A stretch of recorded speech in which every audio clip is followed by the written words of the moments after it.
Right. ఇంకో విషయం వచ్చేటప్పటికి ఆంధ్రాలో ఏ విధమైతే తిరుపతి లడ్డు పైన వివాదం అనేది జరిగిందో దానిపైన ఏంటంటే కోర్టు తీర్పు అనేది కూడా చెప్పడం కూడా జరిగింది సార్. అయితే దానిపైన మీ అభిప్రాయం ఏంటి? సుప్రీంకోర్టు వాళ్ళ తీర్పుని స్వాగతిస్తున్నాం. ఎంటైర్ ప్రపంచంలో ఉన్న దేవుడి భక్తులందరూ మనోవాళ్ళు దెబ్బతిన్నాయి కాబట్టి సుప్రీంకోర్టు వారు ఇచ్చిన ఒక సిట్ ఏదైతే వేశారో ఆ సిట్ని స్వాగతిస్తూ ఉన్నాం. దాంట్లో నో డౌట్ సత్యమే గెలుస్తుంది, న్యాయమే గెలుస్తుంది. ఎప్పుడైతే వైసీపీ వాళ్ళు చెప్పారో సత్యం న్యాయం గెలుస్తుంది, కానీ నిజమే గెలుస్తుంది. వాళ్ళు ఇంకా తీర్పు రాకముందు చెప్పారు, ఇప్పుడు మేము చెప్తున్నాం. ఎందుకంటే వాళ్ళు చేసిన అరాచకాలు దేవుడి పైనుంచి వస్తున్నాడు. చంద్రబాబు నాయుడు గారి మీద పూర్తి నమ్మకం మాకు ఉంది. ఎందుకంటే ఆయన ఆధ్యాత్మిక దేవుడు వెంకటేశ్వర స్వామి మీద అబద్ధం ఆడు, ఆయన విలవేలుపు మీద రాజకీయం చేయడు. అందుకే ఆయన అన్ని నిజాలు అన్ని ఆధారాలు పెట్టుకొని ఆయన మాట్లాడాడు మీడియాకి. రేపు సిట్టికి అన్ని ఆధారాలు ఇస్తారు, నిజాలు బయటకు వస్తాయి. ఇది ఒక కోర్టు వారు సిట్ వారు తేల్చవలసిన విషయాలు. దాన్ని మనం ఇంక అంతకన్నా. అయితే ఇంకొక విషయం ఏంటంటే ఆధ్యాత్మిక కేంద్రం మొత్తం టోటల్ తిరుమల తిరుపతి దేవస్థానంలో మొత్తం టోటల్గా 5 సంవత్సరాలు అవకతవకలు జరిగాయి అనేది వాస్తవం. వాస్తవాలు ఉన్నాయి. ధర్మదర్శనం టికెట్ నుంచి 300 రూపాయల టికెట్ నుంచి 500 రూపాయల టికెట్ నుంచి కళ్యాణం టికెట్ నుంచి మొత్తం టోటల్గా అన్ని బ్లాక్ అమ్ముకున్నారు. అది ధర్మారెడ్డి గారు, విజయ్ కుమార్ రెడ్డి గారు మొత్తం టోటల్గా జగన్మోహన్ రెడ్డి గారు ఉండిలోకి వెళ్ళాయి. అలాగే నిత్య అన్నదానం సత్రంలో కూడా కల్తీలు జరిగాయి.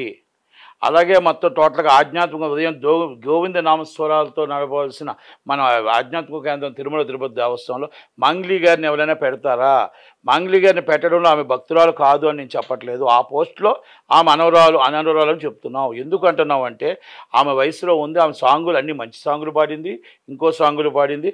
ఉదయం లెగిస్తే భక్తి భావాలతో మనం అక్కడ జ్ఞానం చేసుకోవాల్సిన ఆ గోవింద స్వామిని నామాలతో ధ్యానం చేసుకోవాల్సిన విషయంలో మనం అలాంటి వాళ్ళని పెట్టవచ్చా? వయసు గల వాళ్ళని పెట్టవచ్చా? అది జగన్మోహన్ రెడ్డి గారు చెప్పాలి.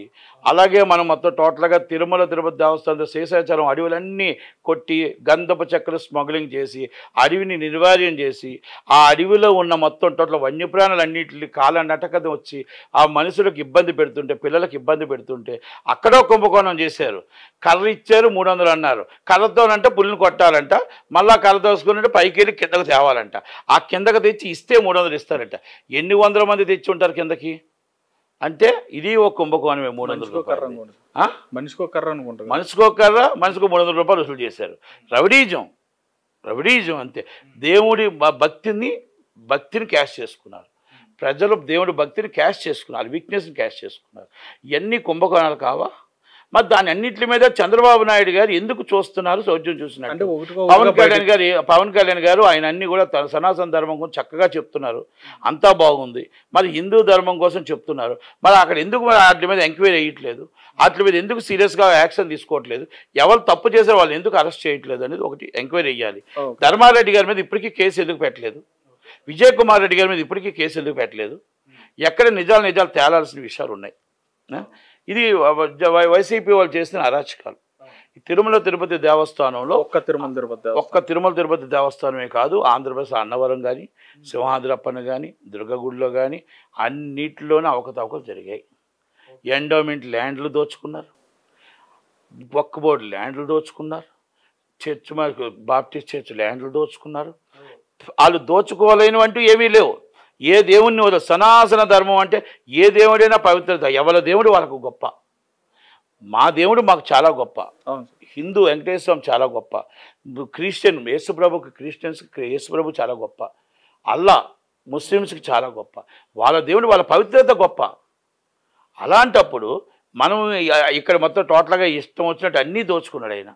ఆయన తప్పు చేశాడు, ఆయన క్రిస్టియన్, ఆయన తిట్టండి మీరు, అంతే తప్ప ఆయన తిట్టకుండా మీరు యేసుప్రభు ఏం చేశాడు కింద ట్రోల్ చేస్తూ ఆయన మొత్తం టోటల్గా యేసుప్రభుని ట్రోల్ చేస్తున్నారు. ఇది కరెక్ట్ కాదు. వాళ్ళ మనోభావాలు అంత క్రిస్టియన్లు మనోభావాలు దెబ్బతీసే విధంగా మాట్లాడకూడదు. అలా కరెక్ట్ కాదు. అది మీరు ఇమ్మీడియట్లీ పవన్ కళ్యాణ్ గారు, లోకేష్ గారు, చంద్రబాబు నాయుడు గారు ఖండించాలా, ఇమ్మీడియట్లీ అరెస్ట్ చేయాలి అలాంటి వాళ్ళని ఖచ్చితంగా. ఎందుకంటే ఎవరి దేవుడు వాళ్ళకి గొప్ప. మీకు అందరూ ఓట్లు వేస్తేనే మీరు 164 సీట్లు వచ్చాయి మీకు. అది మాత్రం అలా గుర్తుపెట్టుకోవాలి. అదే సార్, దయచేసి ఇలాంటివన్నీ కూడా మీరు దగ్గరుండి ఆలోచించి నిర్ణయం తీసుకోవాలి తప్ప మీరు ఇలా మొత్తం టోటల్గా ఒకళ్ళని విమర్శించడం. మీరు జగన్మోహన్ రెడ్డిని విమర్శించండి. దేవుడు ఏం చేశాడు? యేసుప్రభు ఏమీ చేయలే. కనుక యేసుప్రభు జోలికి వెళ్ళకూడదు. ఆయన క్రిస్టియన్ అవ్వచ్చు, వ్యక్తి క్రిస్టియన్, దేవుడు తప్పు చేయలేదు. కనుక ట్రోల్ చేసేవాళ్ళు ఇమీడియట్లీ యాక్షన్ తీసుకోండి. సీరియస్గానే మన దేవుడు మనకి వెంకటేశ్వరం ఎంత గొప్ప, వాళ్ళకి యేసుప్రభు అంత గొప్ప, మన ముస్లిమ్స్కి అల్లా అంత గొప్ప. దయచేసి సనాతన ధర్మం అంటే ప్రతి దేవుడి పవిత్రతను మనం కాపాడుకోవాలి, కనుక నిలబెట్టుకోవాలి. కనుక ప్రకాష్ రాజు గారు ఆయన ఏం చెప్తున్నా, కొత్త బాబా వచ్చాడు 2 నామాలు పెట్టుకోనండి. నువ్వు చూసావా? అదే నువ్వు వచ్చావా ఇప్పుడు అంటే నీకు ఇప్పుడే కనబడుతున్నాయి కళ్ళు, నువ్వు దేవుణ్ణి అవమానిస్తున్నావా అని అడుగుతున్నా నేను.